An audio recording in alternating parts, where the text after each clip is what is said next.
Today's guest is Terry Thompson, a strength and performance coach and the owner of Top Level Strength, a premier fitness studio right here in the Dallas-Fort Worth area. Terry has built something special, a business rooted not in flashy ads or viral clips, but in real results, real people, and real strength. In this episode, we're diving into why strength training is making a comeback, not just among athletes, but across generations. From baby boomers using it as one of the most effective anti-aging tools on the planet, to Gen Z, where lifting has become a cultural movement and redefining what it means to be healthy, strong, and confident. Together, we'll explore three big questions. First, why is training so important? And what does it actually do for your body and mind? Second, how did Terry grow a six-figure fitness business almost entirely offline in a world obsessed with social media? And third, why fitness studios might be the future of the industry and not big box gyms. I'm excited for this one. Terry's story is all about consistency, community, and the kind of strength that goes beyond the gym. So let's jump in. Welcome to the very first podcast episode, Terry. You'll be our very first guest. How's your week? How are you doing? Good. This week's going pretty good. It's been busy. It's been cold, which is nice because I can open up the garage door a little bit and don't have to worry about people sweating too much. But yeah, good week so far. So I guess we can just jump right into it. The first thing is, if you just want to, tell the viewers a little bit about yourself. How did you even get into the strength training field, into the fitness industry? Was it something that you always wanted to do in high school, and then the road showed itself, and you decided to follow that?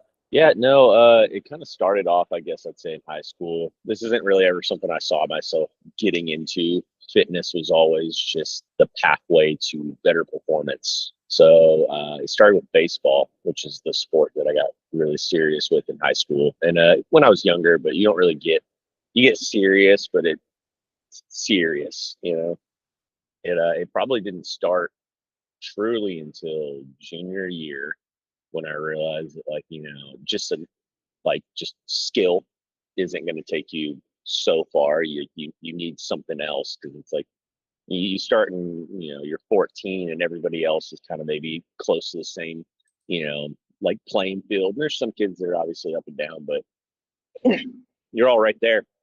And then by the time you get to like your junior, senior year, there's some kids that are strong and jacked and hitting the crap out of the ball or throwing it. And then, like, if you don't really catch back up with that, you're kind of slacking. So it started with just trying to find the best way to get better at the sport. But took that into college ball. Um, And when you Still say wasn't. it started really all with baseball, so I'm guessing you're saying there that that's kind of where the seed for performance and strength was planted then? It Skill not was being like enough. yeah. So it's like natural skill, depending if somebody is just kind of a genetic freak, right? Right. Is only going to take you so far, So it's like if you don't have the frame, if you don't have the muscle, the strength, the power, the speed, somebody else is going to get that, and then that might overcome your natural skill. And it's not always, but if you're not, an absolute freak of nature, then most likely somebody's going to be working harder than you, and they're going to get better than you, or they're going to go further than you.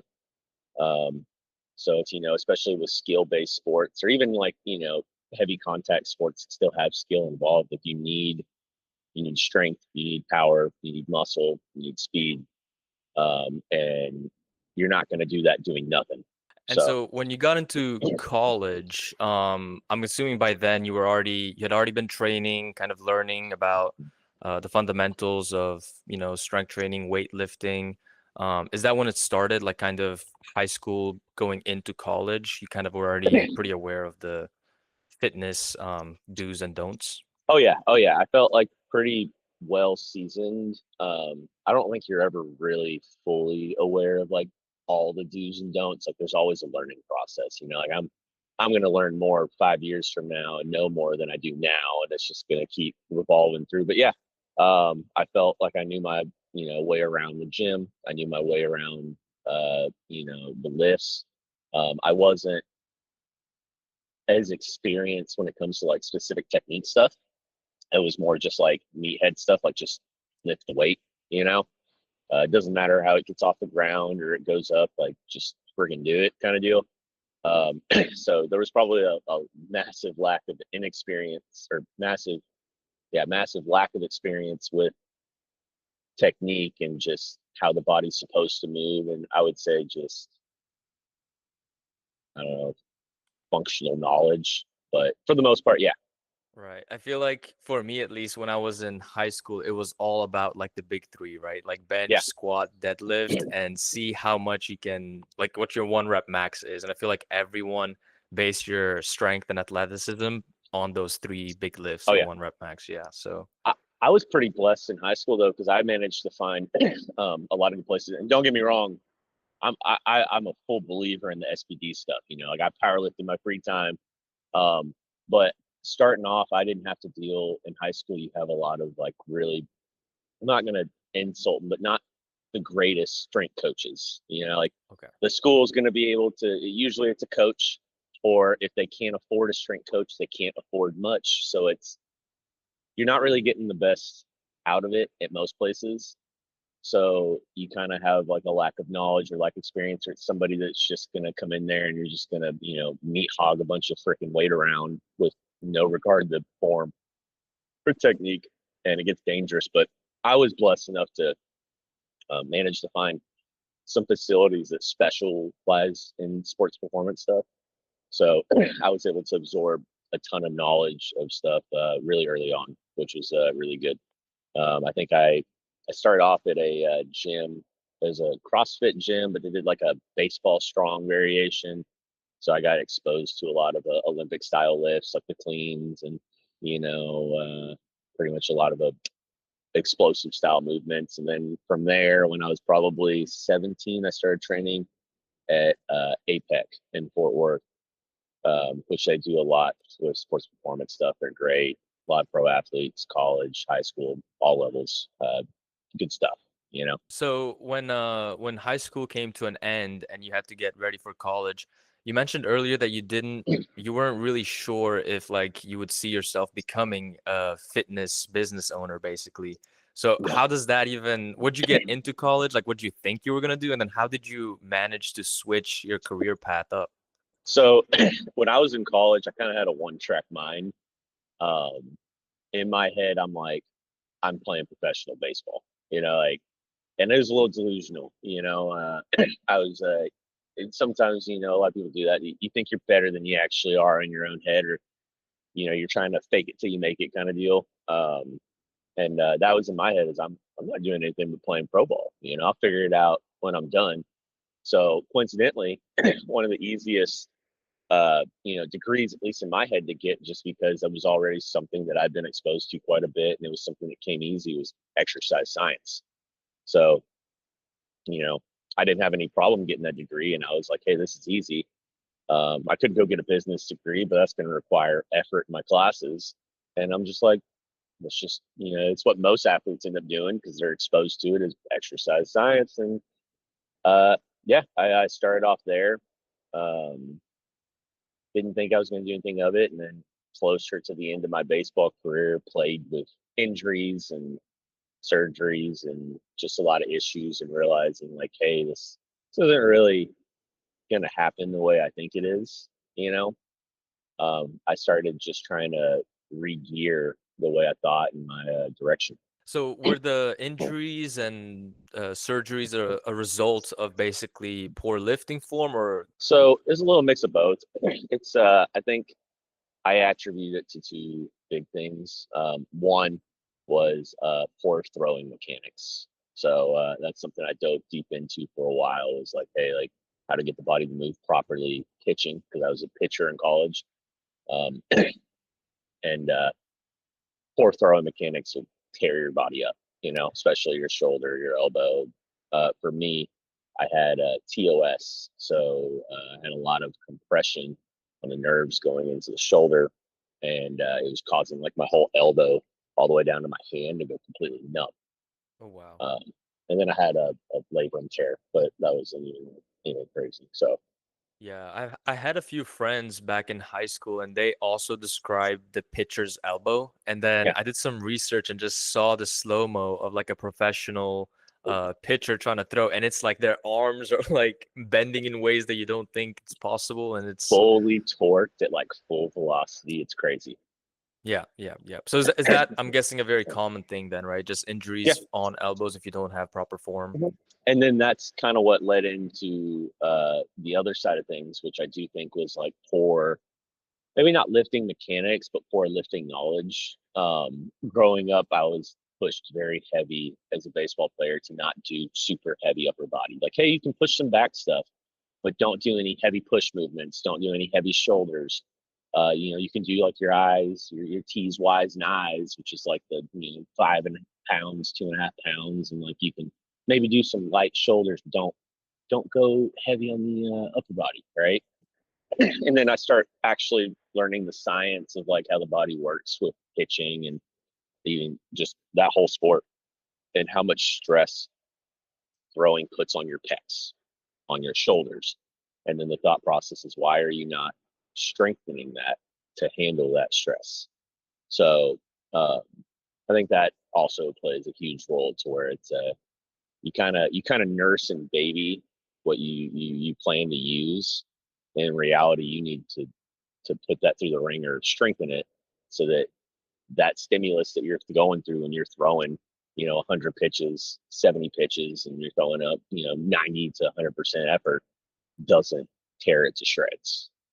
So you basically got into baseball. That was your intro to kind of fitness, health, performance, and I guess even strength a little bit. And then you come to college. A few years go by. You're still playing. You still have hopes of playing professional baseball. And then the last couple years, you said that's kind of when you started taking your degree a little bit more seriously and seeing there was a pathway there.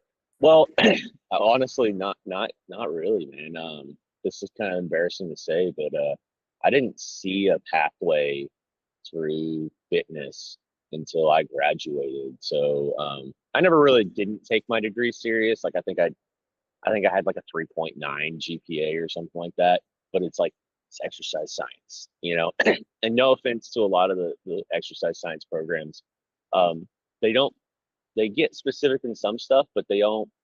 It's not the end of all knowledge. Like I maybe learned obviously some stuff and picked some stuff up from college, but most of what I implement now, I didn't. I don't attest that to school per se. I attest that to furthering my knowledge after. But to answer your question, I didn't do it until after college. I had my shoulder surgeries. I attempted to come back from it. I was like, hey, like I'm done with school. Let me just give it one last go, see if I can go try to, play baseball again. I'm like, I had the shoulder surgeries. Let's see if it fixed it. Let's get back into it. Tried my hand, went and tried to play some independent ball. Got healthy again, and then got injured. Literally first week, I was invited to a spring training of a independent league up in Michigan. Um, got hurt literally like my first outing, and it's technically like a tryout. It's not even like full spring training like they do with the other stuff, but got hurt my first outing, and then obviously didn't make it, and I was like, okay, we're done. And then Wow. did a couple miscellaneous jobs. Worked in roofing for a little bit. Worked in more construction based stuff, restoration, and then just realized, hey, this sucks. And were you I still hate like kind this. of taking care of your personal strength training Oh yeah, and dude, I've okay. never not like. There's never been a time that I'm just like not consistent. That's the one thing I will give myself a little bit of credit for is even when I wasn't training for a sport, as soon as I was done, I was just like, okay, it's time to get stronger. It's time to get bigger. It's trying to, let's get jacked. So I was still consistent on my food. I was still consistent in my training. I was yeah, I was just kind of having fun with it and then just trying to make a little bit of money at the same time. So Wow. um, but realized those jobs suck, and I was like, screw this. Quit all that stuff. Went and found a gym. Just got a personal training gym job making, I think I got my freaking certification, even though I think I got it, or I took one test maybe in college. I let it, you know, expire, took a test, got my personal training certification, went and found some small gym, Fit Factory, and I think I was making like 15 bucks a session. Nice. Shout out And then to Fit Factory. that Fit Factory, man, they shut down one of their locations recently, actually. But yeah, that's how I got started. It was just like, this is what I love to do. Why am I doing this stuff? And I was like, I'd rather enjoy doing this, even if I'm not making as much money. Let's figure it out. And so if some new trainers just trying to get into the business, would you say that a college degree in whether it's exercise science or anything else related to I guess strength training or performance training degree, do you think that's worth it, or do you think that maybe the certificates helped you out a little bit more? How does that No, work? nah, nah. The certificates, honestly, majority of them are no bueno, except the CSCS. I mean, is really the only one that I would be like, hey, that's a good one to get. But um, it's an entry thing. It's how you get into the field. I will say I'll never tell somebody not to go to college. I think college is great, and I think you can learn a lot. I also think that I wasn't in the mindset when I was there to like absorb as much because I wasn't really focused. I'm playing baseball, I'm getting a degree. That's all it really was. So if you have the mindset of this is what I'm trying to learn, this is what I'm trying to specialize, and then you're also willing to look to other pathways of learning outside of what you're learning in school, and you're kind of comparing things, because that was the one thing. There's a lot of stuff in college that they teach you that I got out and I was like, I don't really, this doesn't really line up with what this person who's really successful coaching this over here is doing. So as long as you're kind of open-minded, I think it's great, and I think it's a great start, and it's a good way to kind of fall in love with it. Yeah, are you saying calculus was not the most helpful to become a trainer? No, no. I suck at math. I'm good at bar math. There Well, you I go. suck at math. Interesting. And so, you're in Fit Factory, you're trying to get kind of your foot into the door of personal training. What kind of clients were you working with? Was that like a shock? Because I feel like it seems like this was the first time you started working with other people and you had already been, very experienced. um, yeah. So prior to that, I'd like trained other people, but it was like buddies. Like, hey, we're gonna. Yeah, I had a couple friends that were still playing ball, and they're like, "Hey, what can I do this off season to get better? I don't have the funds to go pay one of these sports performance places." So I did stuff like that. But the biggest shock in clientele when I first started was, I guess, just like the difference in ages. I'd always been training people around my age, or around my, fitness level. So the biggest shock was trying to transition and learn how to train people that maybe didn't even ever grow up to be athletes. They were maybe in band or the arts or something, and then they're 50 years old trying to get into fitness to, build a little bit of longevity or feel healthier, stronger. So the biggest shock was, hey, like I need to switch my thinking a little bit, because like I can't train this 75-year-old like I train this 21-year-old, you know, like ain't gonna happen. Um, so that was the biggest shock, was just trying to figure out, okay, what's the next step in learning how to make these people make the same progress that I can make other people make, but in a different way. And that kind of made me start, diving into different training concepts, different routes, different pathways, just different movements together, different training, just everything. Gotcha. Uh, And so I feel like for Gen Z, maybe even millennials, the goal usually with training is those like big three, kind of like one rep max sort of stuff. So did these kind of the older crowd that you were working with, did they come in with like a different goal maybe? Or was it always just like, let's measure this by your one rep max or sort of bar math, like you said? So no, everybody always kind of has a different goal, you know. A lot of times the older people, obviously, their biggest concern is like, hey, I can't move like I used to, or I have osteoporosis, osteopenia.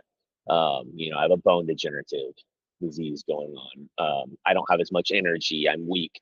Um, and I don't, I don't really ever have my clientele do 1 rep maxes ever, um, unless they specifically request it, and I specifically go through blocks of training to build them up to that so they're prepared for it. And then, you know, we'll do it for 1 day and then we'll taper off and we'll be smart because the 1 rep maxes, they don't really do much for you. You know, you they help, they condition you to heavy load, and they're great. And that's coming from a power lifter. You know, like I love 1 rep maxes. But when it comes to regards of training, it's not really going to be your best pathway. You're better off doing, you know, sets of 3 to 5 to 6 to 8, and, you know, building some volume, building some movement patterns, and then building the strength in the lower rep ranges. Even doubles are going to be better than a full capacity single, just because of how much fatigue and systemic fatigue that it just puts on your body to exert yourself to that level. But with them, it was different because it's you you get clients that can't squat, so it's like you can't really even put an old lady or an older man and be like, okay, well, let's figure out where we're at. We're gonna go hop under this bar when they can't even do a sit to stand from bench. You know, so now you're kind of your thinking's different. It's how can I approach this to where we can transition them to a barbell squat or at least a goblet squat? How can we transition them to be able to deadlift and pick up weight off the ground?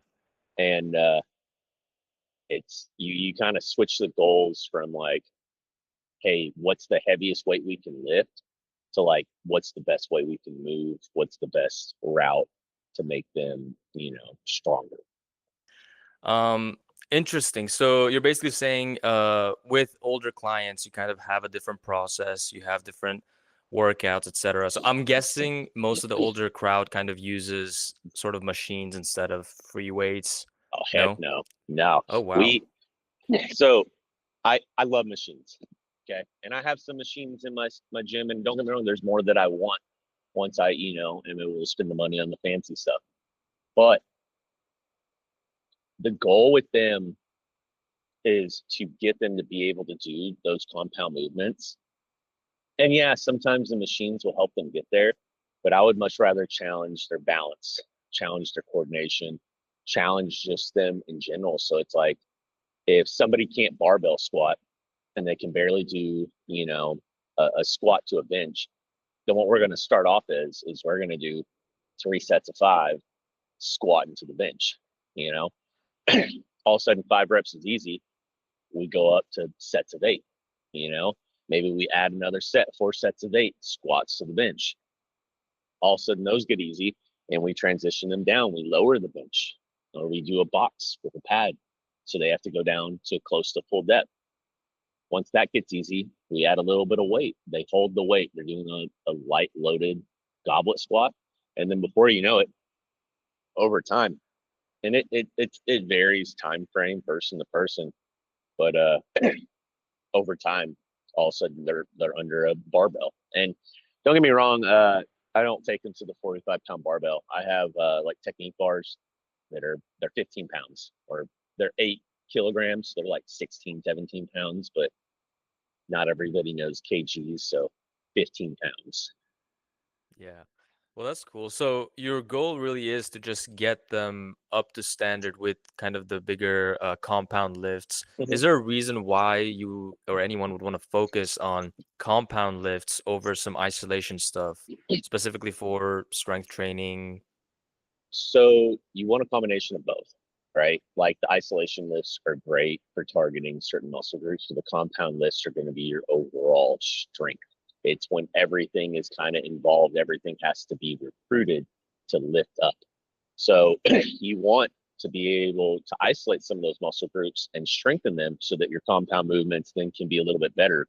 But if your body can't fully function everything and all those moving parts together properly, then it doesn't really matter. And then you might even create some weird compensations, or it just might get kind of funky. So especially with most people, strength is going to mostly come from those compound movements.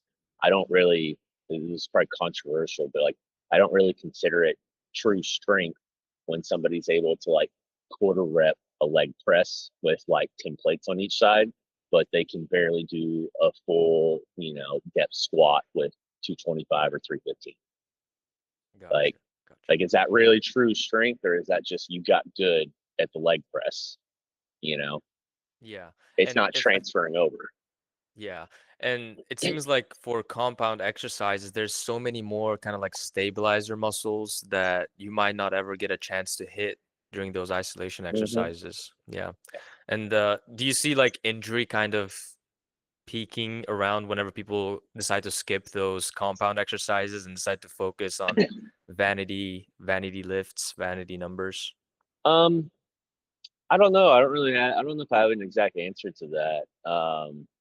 I do think that you build a level of resiliency with compound movements. Like if somebody can squat and they can push themselves in a squat, I'd argue that they could be a little bit tougher possibly than somebody that doesn't. Obviously, that doesn't always go hand in hand.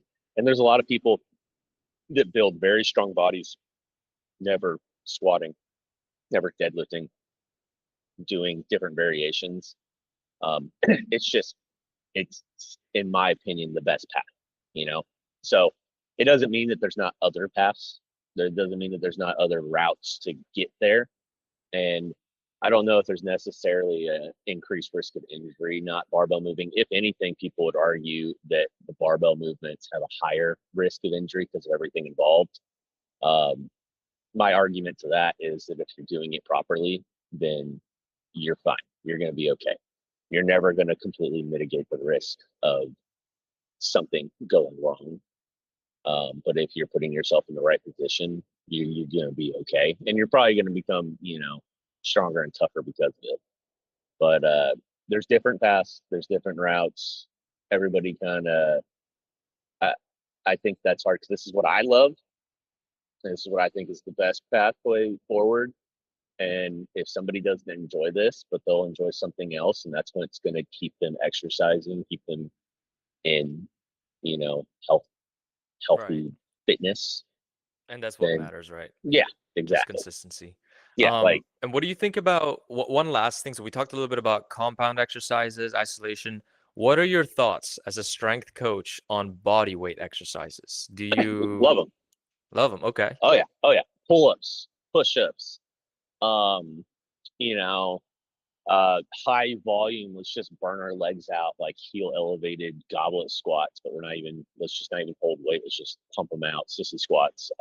Yeah, I I love a lot of stuff like that. Now I'm not super big into calisthenics. Um, Gonna get a mostly lot of because hate from that. I love it, but I'm not good at it. You know, so it's like I can do my pull-ups, but I'm not to the point. I got 242 pounds. I would love to be able to do a daggum or Muscle what's up. it muscle up, but it's Yeah. hard right now. There's a lot of weight to get up there. Someday that would be a good goal, and maybe I'll dive into that. But I think calisthenics is great. I think if that's what you love to do it. I do think that calisthenics can still benefit from strength training. So it's like, it's not like you going and lifting some weights is going to ruin your calisthenics, program as long as you manage your fatigue properly. Um, but I make as many people as I can that are able to. We'll do pull-ups. We'll do inverted rows if they can't do pull-ups. We'll do push-ups. If they can't do push-ups in the ground, we go to the bench. If they can't do push-ups in the bench, they go to angled bar. Like we're always finding something in there. So Gotcha. So you're always lunges, fine-tuning different exercises depending on the level of the client and sort always of what they're comfortable with. adaptations. Like if somebody can't do lunges, we'll do assisted lunges. You'll hold TRX bands or just regular like heavy. Like I got some elite FTS bands, and you'll hold yourself up while going into like a reverse lunge. There's always levels, and then you start to build into it so somebody can eventually do those things. And Gotcha. that's kind of what I specialize in. That's my favorite thing, is just getting people like, I just recently had some people hop in my groups that are 60, 69. So a little bit up there. I normally, with the groups, I try to keep it a little bit more middle age, but I, you know, um, I love the idea of having these people coming in, and I'll start them on box squats or bench squats. And then all of a sudden, 3 weeks later, they couldn't even hardly do a freaking box squat. And now they're doing barbell squats, and now they're getting full depth, and it feels easy. And it's just cool to see them go from like struggling to having a little bit of confidence in it. And, they still have a long way to go. Like, well, we haven't loaded them up on weight yet, and we're not going to. We'll take a little bit more time, but that's fun. You know, they couldn't Yeah. they couldn't do toe touches when they first started. Now they can spam out toe touches and go do a rower sprint. You know, um, so that's what I enjoy, is seeing people to where I have to start basically from like the ground up, and then watch them adapt and get used to it, and really grow with it. Yeah, and I'm sure there's also kind of you hinted at this, the confidence part of it, right? Like I feel like as they kind of get better at lifting, whatever the lift may be, just seeing the progression does something Yeah, to that person's confidence, and they're able to yeah. kind of have a better day-to-day life outside of Oh yeah, training. it's like they feel more confident to pick up the bag of mulch in the backyard. They're like, oh, I couldn't really done that like last year, and then I went to go pick it up, and it felt kind of light, and I didn't hurt my back, and I'm like, okay, well, let's keep going. That's awesome, you know. Um, so I love that. I think my two passions is I love training people a little bit older and helping them get more improved, build longevity, and then I love training athletes. So it's two sides of the spectrum. It's funny, but both are really enjoyable because you can really see the progression. That's awesome. Yeah. So we talked a little bit about kind of how you approach training, how you approach clients. I wanted to talk a little bit about your fitness studio, kind of the transition from Fit Factory, I think you said, Hmm. into having your own studio here in Dallas, the Dallas Fort Worth area, Yeah. right? So that was a little different. I can't really attest and call it my own studio. I was blessed that when I was in the middle of my training years ago, whenever you go to the gym at the exact same time, at the exact same days, you run into some of the same people, And I was blessed to end up running into these two freaking meatheads, both powerlifters, both also coaches. Um, and you know, we just we talk the shit, became cool. They started inviting me to come. Hey, like, why don't you just come hop in and deadlift with us? And I'm like, all right, let's do it. And we started lifting together, became friends. They're actually what got me in powerlifting. Chase Fruman and Caleb White, um, both great, both very smart, both stronger than me. Still pisses me off. That is my next path. Is I'm going to outlift them. But they've been doing heavy strength training for at least 4 years longer than me. But I became friends with them, and just lucky enough, one of them, Chase, him and his wife had started their own personal training studio just down the street from the gym that I was working at. Um, his wife wanted to transition. She wanted to try a corporate job, and she's doing very well in it, very successful with it. She's having lots of fun, but that cleared up space in his studio, and he knew at that time I was actually trying. I was already trying to leave because I'd only spent 6, 7 months at Fit Factory. I built up this full booking of clients, and then realized like, hey, this is trash. I'm not making any money, and I was like, I'm gonna try to start my own thing. So I was even thinking of building like a garage gym and just having it transition so I could have my own storefront. And then he came to me and he's like, dude, uh, you know, my wife's not going to be in the studio anymore. I'm gonna have some space. Why don't you just come split the rent with me? And I'm like, all right. So that was the first transition. I left Fit Factory. Most of my clients came with me.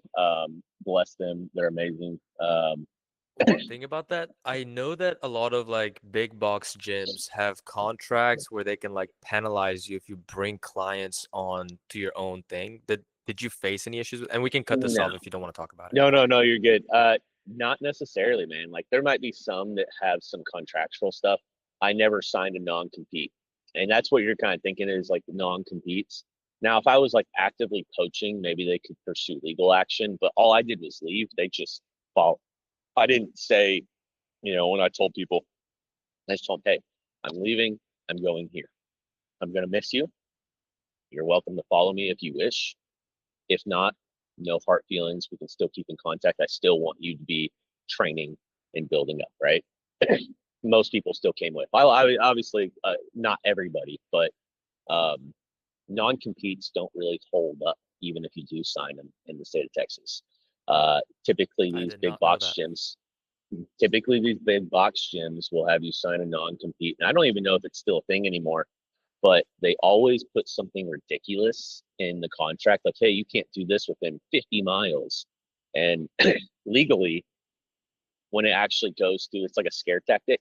But legally, if they actually try to take it all the way through court system, it's within reasonable means.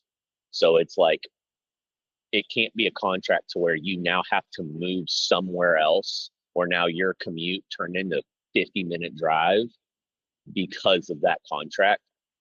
So because of that, it never holds up. So like it's just a waste of time. Some gyms might still do it as a scare tactic to keep people from doing it. But unless they found some loopholes to actually make it hold up, doesn't really work. That's Um, really interesting. Yeah. at least for And personal training. So there might be some stuff in the other side of stuff, but for right. that, And I think even if you if there for other states, I guess outside of Texas, I feel like for the gym it might cost them more in legal fees and trying to track you down and yeah, putting all that dude, research in instead of just letting you go, you know. no. And that gym was already unfortunately failing. I They guess were that's why they struggling. closed it. Hey, that's why they closed it. Now, funny enough, my manager, O'Shea, really cool dude. He actually ended up opening his own thing, after all it was said and done. So he was actually very supportive. I don't think it matters. I don't think he'll get in trouble for something like that. But he was very supportive when I told him what I had going on, because I think he knew that was going to be a better path. Um, and we still actually keep in contact. He just did a Spartan race over here a couple weeks ago. But yeah, Very cool. not too. So I guess once you opened your or I guess once you joined this fitness studio, is top level strength your thing or is it kind of a brand that you guys share? Yeah, so the way we did it is we just basically put two LLCs in the same gym. He didn't take me on as an employee or anything, which he could have, but he let me do my thing. He let me grow my business and scale it, and I very appreciative of him for that. And I paid a big portion of the rent, and he paid his side of things, and then he just gave me full access to it. So gave me a key, schedule out your clients. I think there was only one time that I couldn't schedule out because the way the gym was structured at that time, you couldn't train more than two people at a time, just because it was it's not too small. It's a great size, but it wasn't rearranged. And he actually did some rearranging recently, so now you can train. I think we could probably fit four people in there, or like 3 to 4 clients plus two trainers. Um, but yeah, we just split the rent, And was I the guess. equipment already there as well or did you have to kind of get your own equipment? Um, Half the equipment was there. I did bring in some of my own stuff. I think we built a big old platform through a Titan power rack on top of it. I brought in some plates that I'd already bought off Facebook Marketplace because, like I said, I was already like, hey, I'm gonna start buying cheap stuff that I can, like good deals, so I can build up my own garage gym before we did that. So I already procured, some gym equipment. Bought a Texas power bar. Interesting. Yeah, And just stuff like that. in terms of the clients, so you have the equipment, you have a place, you have a little studio, and how many clients did you just start off with once you decided to start top level strength? And I noticed that you don't have much social media presence, but you were still somehow able to build this up to basically a six-figure business in the fitness industry. And I feel like the fitness industry is the equivalent of like the makeup industry, but for guys in terms of marketing, where Yeah. all the marketing right now, at least, is done on social media. How did you basically bypass social media? Was it word of mouth or? Well, it was definitely word of mouth and referrals. So that was basically the only way I grew starting off was, word of mouth, clients referring friends, family members, husbands, wives.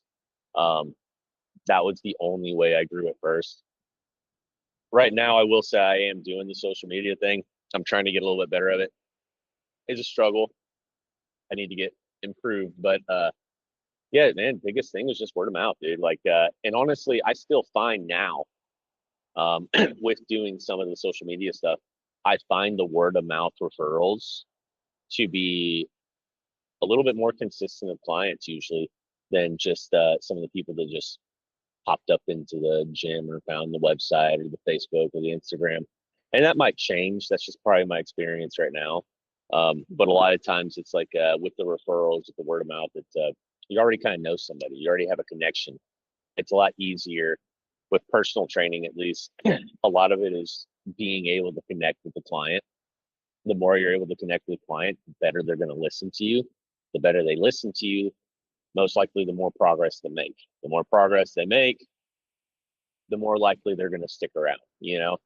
Um, and that's not completely true all the way through. Like you can still develop great connections with people that you just randomly met that hit you up on Instagram DMs or Facebook Messenger. But that's just what I found to be the most consistent.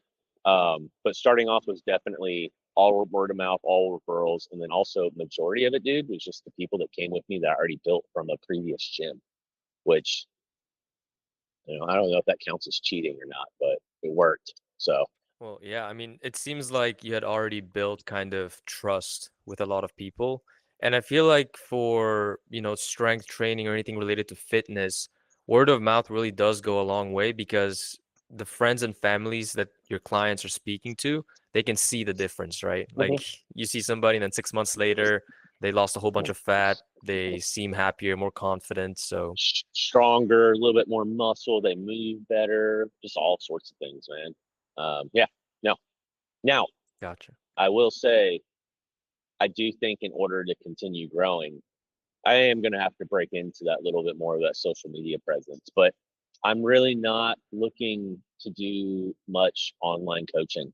Um, I really prefer the in-person stuff. I really prefer being, personal with it, like looking you eye to eye and telling you, hey, you need to get lower in that squat because you're cutting some reps here. You know, it's a lot easier to do something like that than over the internet or text message or FaceTime. So I still do some online coaching, but it's not quite my favorite, man. It's tough. It only works to me with a select clientele. So you said online coaching is not your cup of tea yet. But how are you managing all these clients? Like it seems like it would be a lot of work to just manage everything by yourself. I don't know if you have any team members in your studio or Not yet. That will to BD. We'll get there. So, what do you mean managing in a sense? sort of, I guess, managing their progress. Like if you have 10 to 20 clients, it seems like it would be very hard to make sure that everyone is progressing, kind of get an overview of what they're eating, all that stuff. So I have two routes right now. One with personal training clients, it's just pen and paper. I keep files for each client, and then what I'll do is I'll write out the programming, and sometimes I'll write out significantly ahead. Some people will go pace to pace because we're kind of more responding to them, like, hey, this is what they're going to be able to do today. Um, And we'll I'll do blocks to where I'll program out. We'll know that for 6 weeks we're going to structure it like this, and then we'll transition to this. But I write it all down, and I'll write down what we did that day, the sets, the reps, the weight. Sometimes I'll jot down notes, how it moved, how it felt, stuff like that for the personal training client. That's really easy, and it's easier for me to keep track of. I can just go look at the sheet, and I got clients that date back years to where we'll go look like 8 sheets back, because I can fit a lot of workouts on one blank piece of paper and be like, okay, you started here, and now you're here. Um, and then for my group stuff, which is really fun, is I use a platform right now that basically just they can plug themselves their weights that they did for that particular movement, and they can go back to it to see. And they'll be able to go see like, hey, I did, 4 sets of 5 on, bench press. We hit that workout a week and a half ago, 2 weeks ago. And I did 115 pounds. Let's go up to 120 today, or I feel like crap. Let's hit it again. Let's go back. So they're able to kind of pace it themselves. Obviously, they ask questions like, hey, what should I do today? I did this. And it's like, I give them the answer, but we'll keep track of that. And then nutrition wise, that's where Avro is starting to come in. A little plug-in shout out. I haven't really found a platform prior yet that I really enjoyed pushing on the clients, because you have clients even come up to you and they're just like, no, I don't like this app. I don't know if you have to censor if I say the name of it like out or something. Yeah, no, I we're don't good. like No I don't like censorship here. I don't like my fitness pal. Like, what can I do instead? So what I ended up finding to do with people at that point was just like, hey, we're gonna do a shared notes app, and you're just gonna write it out or something, or write it in a notebook and send me a picture, bring it in. And I found a lot of people had an easier time with that. But I mean, you're in the process of building out this platform, and it's looking good so far. So I'm kind of excited to possibly put it to use. Um, Yeah, yeah. And just for the viewers, I guess, we are building Avro Fitness. If anyone is interested, they can either reach out to me directly or just sign up and I'll reach out to you. But that's very interesting. And so, in terms of growing, you said you're getting into social media, and we kind of hinted at team members. What does that look like? How does one even scale their own fitness studio? so I don't know. Haven't done it yet. Uh, I'm not quite sure. I know there's a lot of like platforms that you can pay all this money for, and they'll set up your systems for you. Um, I'm not quite sure. The first step of right now of my gym here in Granbury, Texas, top level strength, um, is just continually growing it to where I'm happy with the capacity that I'm at. My groups have gotten very busy. I need a little bit more personal training before I can start looking forward to some variation of a hiring process. What we'll probably do is my lovely fiance is a physical therapist, and we're going to expand her PT clinic first. So first things first is we're going to kind of grow that side of the business. And then what we'll do is together we'll hire a front desk. It'll probably be the first step with at least for the personal training side of things, right? Um, and then from there, I have to kind of figure out what it kind of looks like for other coaches on the staff. I have a feeling I'm going to be very picky. Um, I don't know how that's going to work out, but I'd love to have some other coaches join the team, and then my big goal with that is trying to build an environment for them to where they don't feel like they're at some box gym, to where they feel like this is someplace that they themselves can grow in a sense, because you get very stunted doing coaching and training at some of these gyms. I mean, even Lifetime, where they pay their employees relatively well, they're still working a ton to make a decent living. And then you got to deal with corporate BS, and it's trash.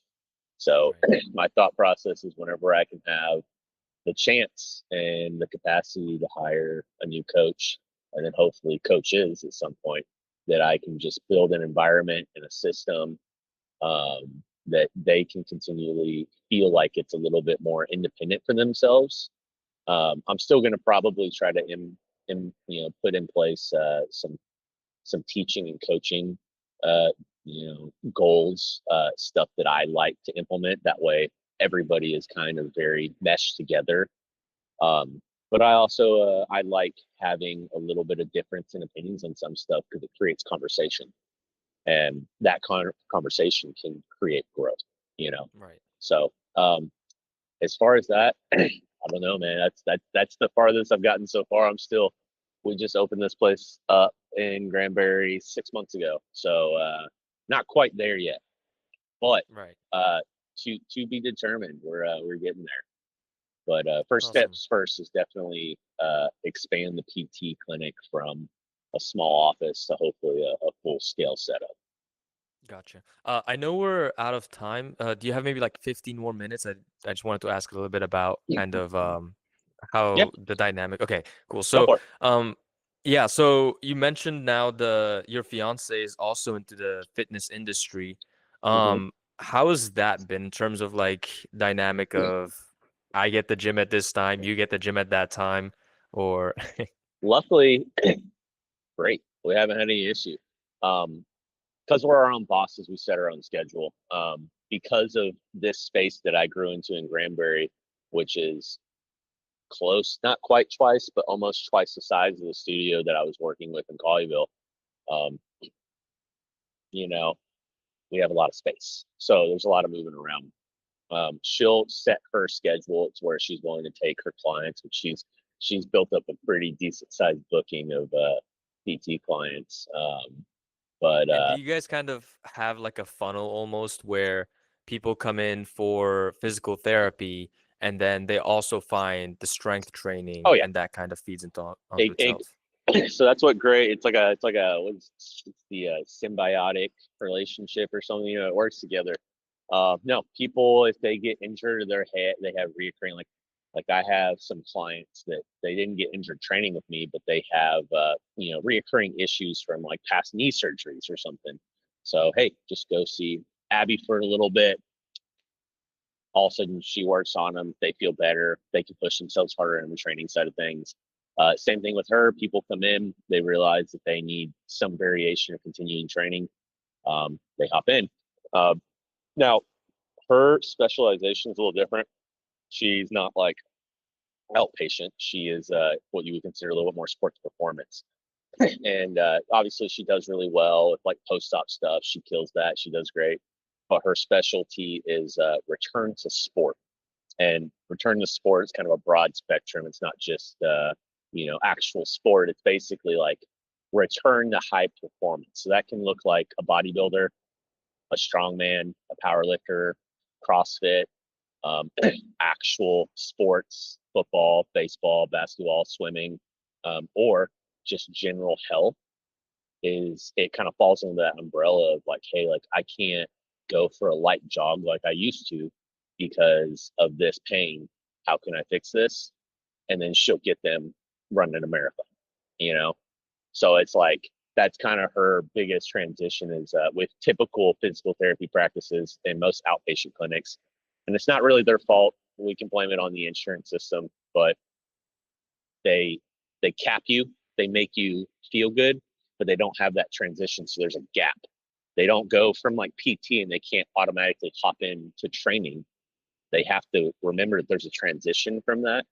And she kind of lives in that little area. Um, Gotcha. And so basically being a power couple in this industry, I guess you get to take care of that middle part because it's an end-to-end process that you guys are mhm. providing. And she'll still And take the beginning part. She won't. It's not like she's only that transition. That's just like that's what she tries to focus on because that's what's kind of neglected as a whole. And she'll still kill it with like people straight out of post op, but that's just that's her bread and butter. Gotcha. Cool.